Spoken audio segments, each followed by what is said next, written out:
evening, everybody. I got to give Brian a better heads up that we're making the transition because it seems like it's almost like I wait until you cough, sneeze, reach down to pet the dog, something to do that. Yeah. All right. Very well. That it's really my timing on that is really impeccable. Uh, I am very good at that. Yeah. Well, first of all, hello, Derek. I see Derek over there. So if as people are watching, feel free to say hello. But this is After Service, a production of Open Door Community Church. This is an opportunity to respond to the message that occurred on Sunday at our church, as delivered by Pastor Brian. Say hello, Pastor Brian. And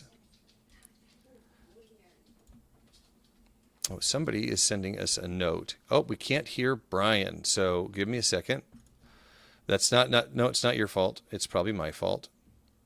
So folks, if you can't hear Brian, just hold tight for a moment. It is most likely me. And let's try that. Go ahead and say hello. Hello. There we go. So apologies. I switched the earbuds that I'm using, and because of that, it messed up Brian's sound. So You just didn't want to hear from me tonight. That's all it is. Well, no, here's the worst part is that I did have to hear you, but nobody else could. So I was isolated in my torture. Just wanted me all to yourself then tonight. Yeah, that's right. Hey, Jen, welcome. It's good to see Jen. you. So let's kind of reboot a little bit. Welcome to After Service. Well, I already did that. They heard me say that. Hello, everybody. Yeah. I guess the benefit is that I talk so much that we didn't really miss much from you at that point. So fair enough. But anyway, welcome. Glad to have folks here. We appreciate you. We appreciate your time. Again, this is an opportunity for you, if you've seen the service, to ask questions. Brian and I are going to talk about what the message was from the past Sunday. If you haven't seen it yet, feel free to just kind of set us aside for now. Go watch the service and then come back. Hey, let me see, Lynn. That is Lynn K. is Fauna. Is that right? Fauna. All right. Yep. Hey, Fauna. I hope I got that right. So let's just, I don't know. I wanted to share a couple of very quick things, if I may, that have nothing to do with the podcast. Are you okay with that? Sure. First thing, I want to celebrate that I purchased Vanessa's return ticket home. Yay. She'll be back May 8th, and I'm finding myself just getting emotional thinking about it right now. That I'm so grateful that she's coming home. We have really missed her, and Sam and I we do fine. Hey, Jan, good to see you. Hi, Jen. Jan. Isn't that what I said? I don't know. I thought I heard Jen, but we said hi to Jen earlier. But yeah. Anyway, so grateful that she's going to be home soon. Sam and I managed, but it's just, we're a family, and having us all together is great. And then I just also want to celebrate that Marissa has been here and helping out Sam, who's gotten a little behind in school. So the kids are here, and they're a great team, and it's a big blessing to me. So I just wanted to share that. You got some good stuff going on. That's exciting. It's nice to be able to share good news, Yeah. And what's going on with you? What's a positive in the past 3 days? Been doing a lot of yard work. Now the bark dust. We did my yard. I fertilized it. Been doing some work at the church. I got the TV screens mounted. Yeah, they're all doing right. good. Yeah. Did the boys actually help you with that? No, Derek did. Oh, hey, thanks, Derek. Yeah. That's pretty awesome. We have a little bit more work to do, but yeah, it's coming right along. All right. Well, I'm looking forward to checking out how that looks. It's, for folks who don't know, Brian, you've been in church 8.5 years. I just passed my 8-year mark at the church, and a lot has changed since, we first started there. And occasionally I'll see a photo and go, wow. It's hard to believe, but let me see. Oh, okay. I keep seeing Melissa Lindley Thomas and forgetting that's Derek. So, anyway, let's talk about the message on Sunday. Let's talk about the message. Second week of identity. What was what was the scripture, and share the elevator speech. Well, in this series, I'm not focusing on a single passage, so that's a little harder to Sure. pinpoint that. The basic idea is that you're accepted, and what I was trying to show is how the doctrine, the teaching of what's called justification by faith, how that provides a clear, reliable foundation for identity, and how this is so complex. On one hand, it's simple, and yet it's not. That on one hand, it cuts one direction, and it takes people who feel like they're a horrible person, and it lifts them up and realizes that God loves you even if you are a mess up.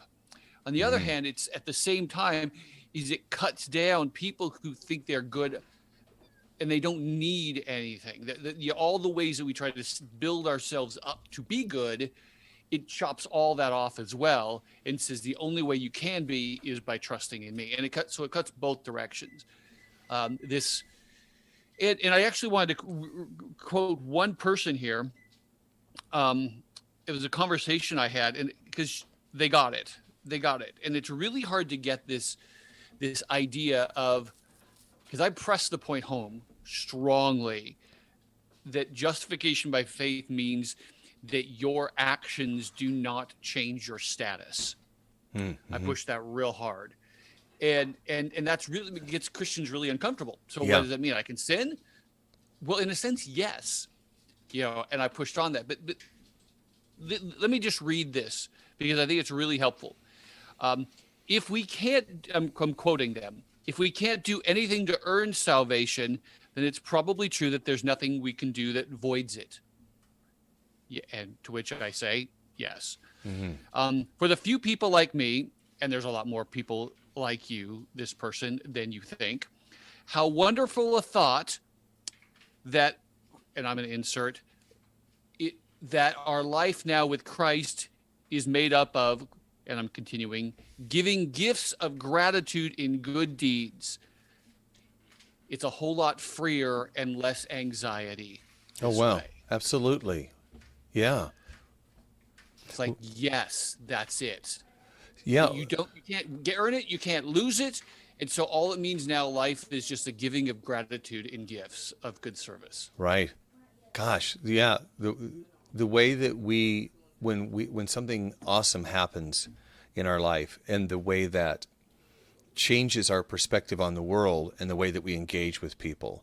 If something wonderful has just happened to you, it's much less likely that when you're in traffic and somebody pulls out in front of you that you're going to, spit out a tirade, or Right. it's gonna fall off your back, and then the opportunities to bless people, you're doing it because it's just a natural outpouring of the blessing that you've received. And the other side of that coin is you're not doing it because you feel like, oh, I need to earn this. I need to be doing something to justify why he's poured himself out. That's incredible. And the other piece of that I hadn't really considered, that I really appreciate, is if we can't do anything to earn it, then we can't do anything to lose it.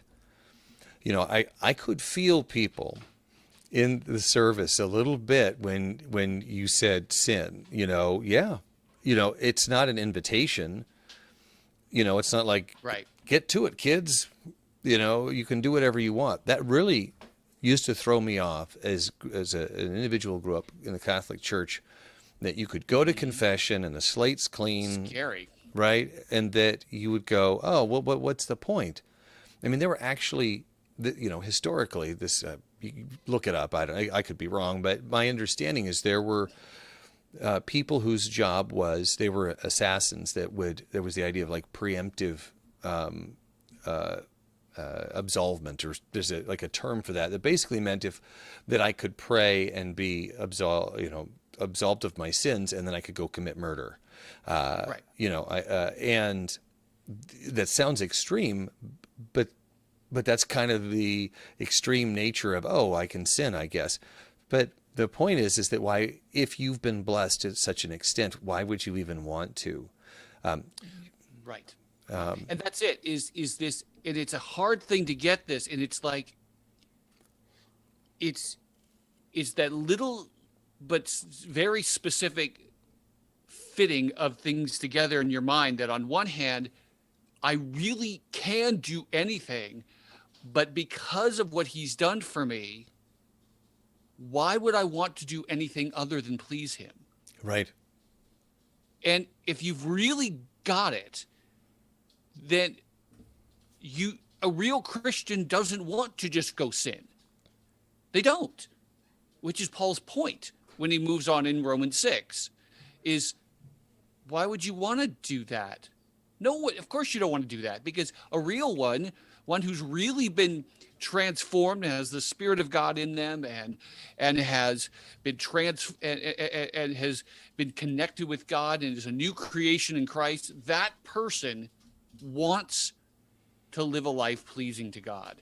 They know that they won't always do it perfectly. They know that that doing it isn't going to make them more of a child of God or more loved. They just are. It's just trying to get people to get that little distinction, that we're not saying that it's okay to sin. What we're saying is it doesn't affect your your standing. God will still thump you. Right. It's somewhat like kids, right? My kids may do something dumb, but I still love them. I still love them. And it's not like I'm going to put them on the trading block and say, this one's available. I don't want this one anymore. I mean, that's not the way that works. Is there any misbehavior that your son or daughter could do that would make you say they're not my child? Nothing I can think of off the top of my head. I'm sure there's something, and I don't want that tested. And thankfully that God is, his forgiveness is so extraordinary, so extreme, and I love the term scandalous, that even as we are going, well, that person's, that they can't possibly be saved because they're part of that group, or they're over here. It's like, well, yeah, but thankfully he doesn't think the way that we think Right. when it comes to those things. So, no, I think that quote that you shared really expresses in some ways that scandalous nature of there's nothing you can do and nothing to lose it, and nothing you can do to gain it. You just have to accept it. You have to allow that gift to be given to you. I mean, and that's it. And when you get it, that it turns your life into not a anxiety, stressful, trying to maintain your relationship with God, to a joyful experience of walking with him. And because you want to, Yeah. not because you have to, because you want to. So, and to turn this a little bit, the conversation, if I may, what that has to do with identity is it undercuts and removes all these ways that we try to base our identity on what we can do, about that we're good at something, or we're smart, or our job, or anything, any performance kind of or skill kind of ability. It removes that, so you don't have to lean on any of that to be acceptable. Yeah. Well, and that actually gets to something that I was going to kind of throw out there that reflects back to a question you had a couple of weeks ago. We joked, but your question was, I am a, how do you finish that sentence? And we had some good conversation around that. And one thing that I mentioned on Sunday is, and it really, I guess it plays into somewhat the idea of acceptance, but that there was a period of time for me where it just felt like I couldn't make a good decision. And I owned it. I mean, I guess there was a certain part of me that was like, why am I subject to this stuff? But at some point I went, Oh, because you're making bad decisions. At some point I realized that. And because I realized that I'd made bad decisions, there's an empowerment that comes from acknowledging that I had a choice. I made a bad one. But I was also defining myself as the culmination of my decisions. This is who I am because I made these decisions. Right. And not giving myself a lot of grace for that person I was then. And even talking to my counselor this week about some of those things, he's like, but look at all of, as he's talking to me, he's like, but look at all the great people in the Bible and look at all the bad decisions they made. And yet here's who they are. David was still a great person and he was still a flawed person.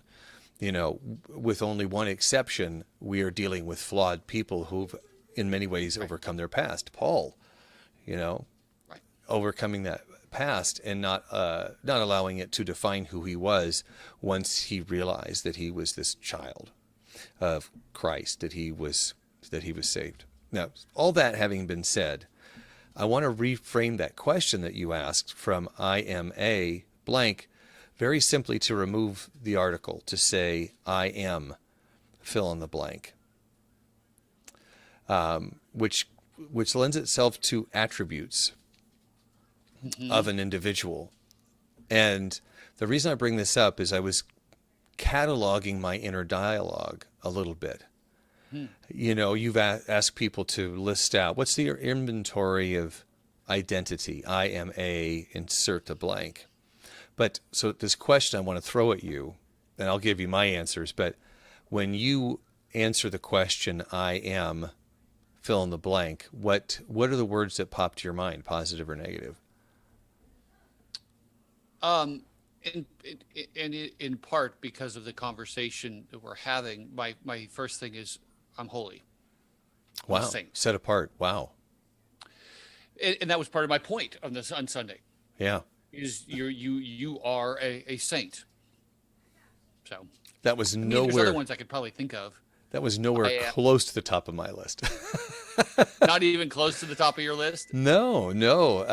But I think it speaks to frame of mind. Like how are you looking at yourself? What's that prism you look through?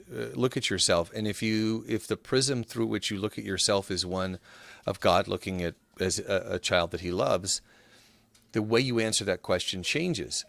Here's the first two things that popped into my head: pathetic and out of shape. Those are the first things that popped into my head, and then I went, but why isn't it loved? Why isn't all these other positive things? And I went, I think going back to that idea of acceptance,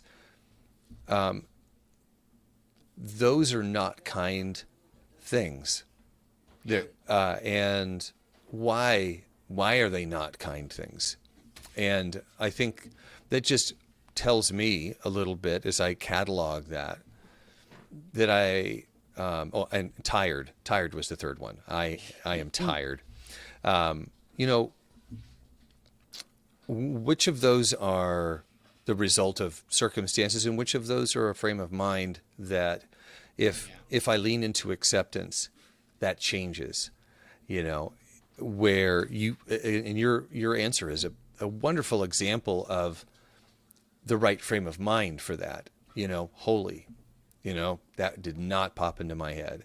I was amazed as I was filling that in, like, you are not very nice to yourself, I don't know. Oh, and I think in a different time and place, I would have said the same thing, similar things, maybe not those exact words, but I could have used those words, out of shape and, at times pathetic or something that's similar.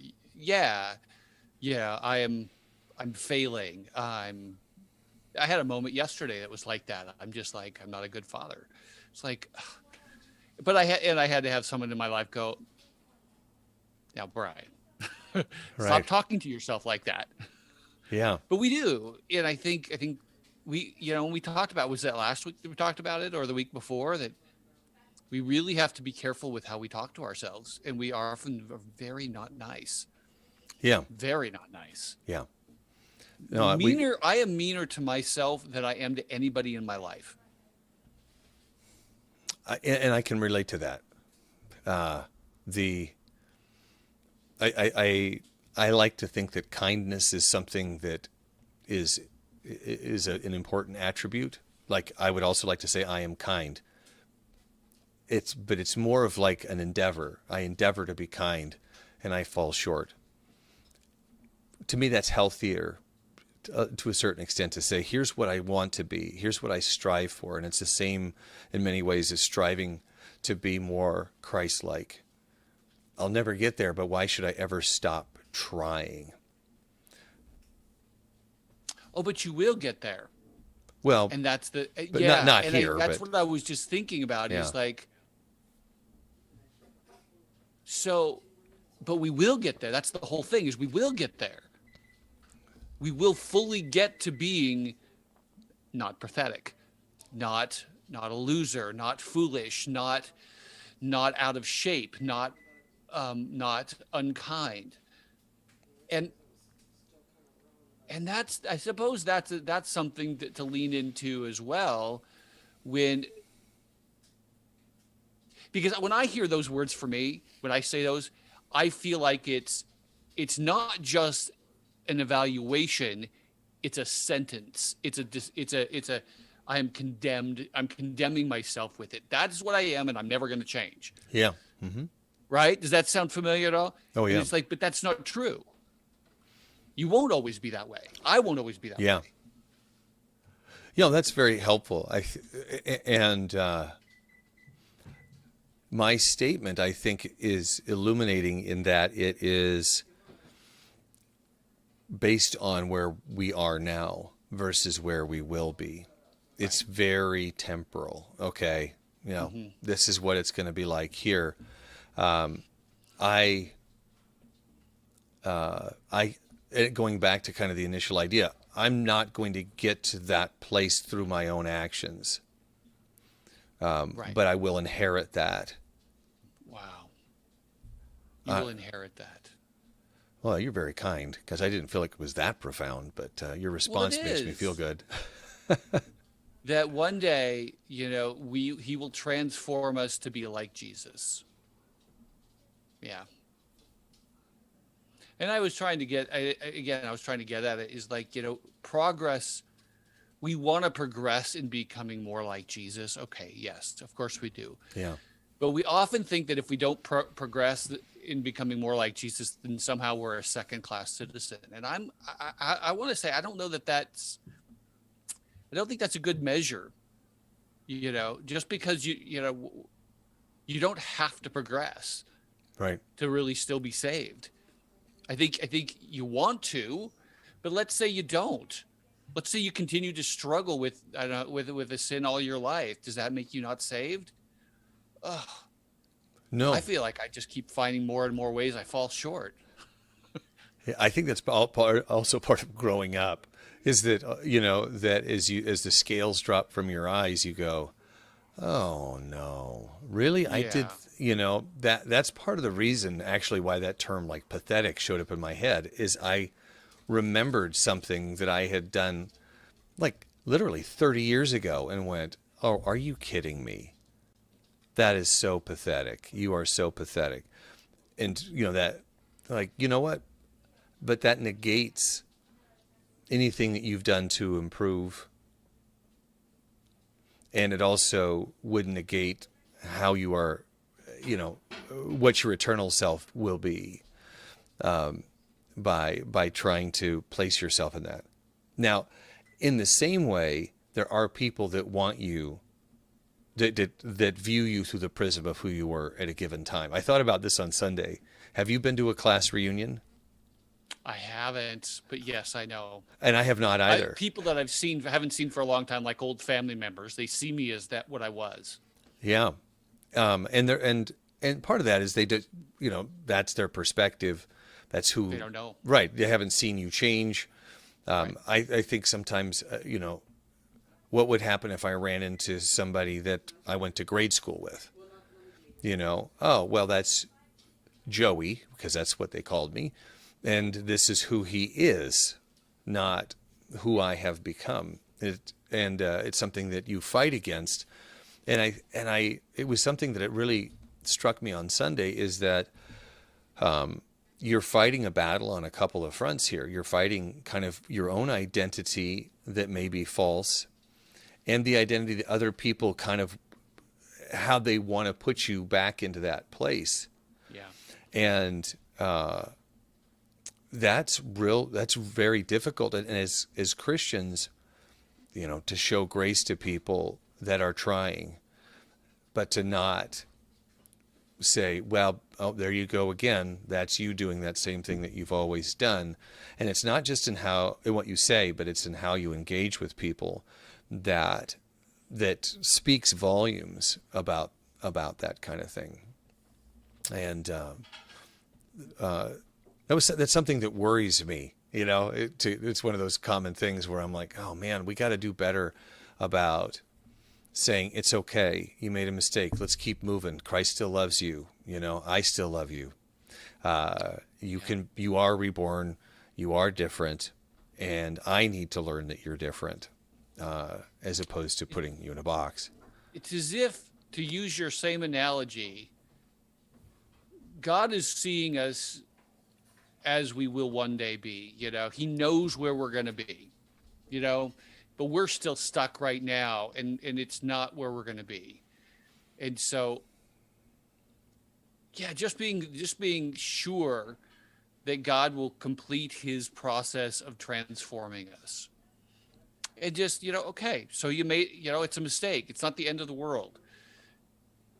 Okay. It's not the end. Right. It's that quote again of that person. It makes not just how I relate to myself, but everybody else, a lot less fearful, a lot less anxiety, a lot less stressed when they blow it. Yes, I'm going to be sad if you make some mistakes that are in this life going to really cost you, or that'll cost me. But it's like,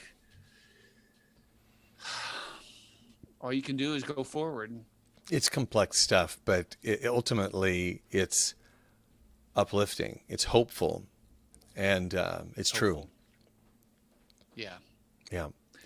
Is there any questions anybody has? I know we have batted around a lot of different stuff. Yeah. I haven't seen any questions pop up, but we only have a few minutes left. So if you guys have a question, get your fingers typing quickly. And something I could clarify, something we've said. Why we're both wearing workout shirts during a podcast.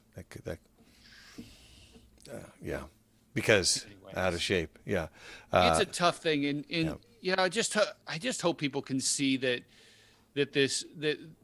big stuffy doctrine like justification through faith can have just profound implications. That it's not just he died for me, so my sins are forgiven. Like, well, yeah, but what does that mean? What's the implications for that? Yeah.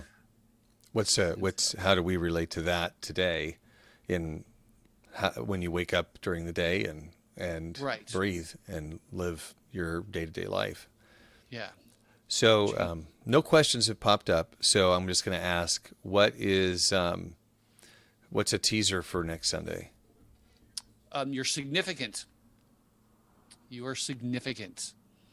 And I'm trying to help to see people see just how incredibly significant. And we've touched on that a little bit, with Imago Dei, made in the image of God, etc. Yeah. I'm thinking of the quote of C.S. Lewis that, you've never met a mere mortal. There are no such things as mere mortals. Every human being is of incredible value and worth.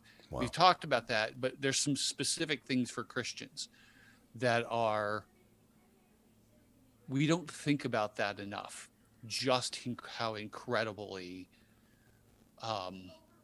significant we are cosmically, eternally. So hopefully we can get a sense of that. It reminds me of that song that we do sometimes, Let It Bring You Praise, but where, basically I'm just a page, right? But if you took a page out of a book, that is significant, unless it's a blank page, which, that Right. kills the analogy. But, the story is yours. I'm just a page. But, we are insignificant and significant at the same time. Right. And I'm looking forward to that. I'm going to share one more thing before we wrap up. I saw this video that I thought was hilarious, and it kind of relates to this. It was a kid pulling a sheep out of a ditch, a little culvert that it had gotten stuck in. This kid pulls it out with a rope, and underneath it says, "Now I know how the 99 feel, how I am as the one of the 99. As soon as he releases the sheep takes off, bounds, and goes right back into the ditch head first. And the kid's got to go back and pull it out. And I'm just like, yes, that is how it feels. You're like, I'm free, bound. Whoop. I'll find it and I'll share it with you. Yep. But it was just the shepherd will keep coming after you. Yeah. You might break your legs so that you don't run away anymore once in a while, but you're still his sheep. Yeah. Anyway, I thought it was hilarious. And also very insightful. So I'll share it with you. Maybe it has nothing to do with the service, but if we find it, maybe we can share it on the Facebook feed. Sounds great. All right, folks, we hope you have a great week. Remember that send your prayer requests in, send your questions in. You can do that on the website, or you can also send stuff into office at Open Door Community CC. opendoorcommunity.cc. Gosh, I gotta practice that. All right, folks. Tired. Been a long day. There's pizza waiting for me, and it's very distracting. Okay. Well, you have a good evening, and we'll see everybody Sunday morning. See you, folks. Blessings. Bye.